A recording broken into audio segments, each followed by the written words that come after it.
මේ වගේ දිලිසෙන bus model එකක් හදන විදිහ දැනගන්න කැමතිද? ඔයාලට කොහොම හරි මේ වගේ බස් මොඩල් එකක් හදන්න ඕනි වෙන්නේ මෙන්න මේ පැකේජ් එක විතරයි. මේක ඇතුලේ තියෙන දේවල් දැනගන්න කැමති ඇතිනේ. ඔයාලට මේ ස්ක්‍රීන් එකේ පේනවා වගේම සම්පූර්ණ බ්ලූප්‍රින්ට් සෙට් එකක්. ඒකත් බස් එකේ හතර පැත්ත විතරක් නෙවෙයි.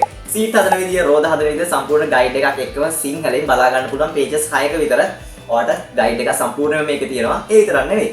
මේ බස් එකට ඕන වෙන සම්පූර්ණ ස්ටිකර් ටික ඔයාලට හැදුවට පස්සේ අලවල බස් එක ලස්සන කරන්න ඕනේ. ඒකට ඕන වෙන ස්ටිකර් ටිකත් මේකත් එක්කම ගෙන්න ගන්න පුළුවන්. මිල වෙන්නේ පුංචිම පුංචි රුපියල් 500ක් විතරයි. ඉතින් රුපියල් 500කට කොහෙද කියන්නේ ඔය වගේ පැකේජ් එකක් දෙන්නේ. ඔයාලට මේ සෙට් එකම ගෙදරට ගෙන ගන්න පුළුවන් කෑෂ් ඔන් ඩිලිවරිම. දැන්ම කතා කරන මේ දාලා තියෙන WhatsApp නම්බර් වලින් එකකට ඔයාලට පුළුවන් මෙන්න මේ වගේ ලස්සන බස් එකක් හදන්න. ඉතින් අපේ කස්ටමර්ලා ගොඩක් බස් හැදුවට පස්සේ ෆොටෝස් එවනවා. බස් එවන්න ඔයාගේ බස් එක හැදුවට පස්සේ අපේ මේ නම්බර් එකට ඔයාගේ බස් එකේ ෆොටෝ එකක්. එහෙනම් ඉතින් අදට ගිහිල්ලා එන්න. ඔයාලා හැමෝටම සුබ දවසක්.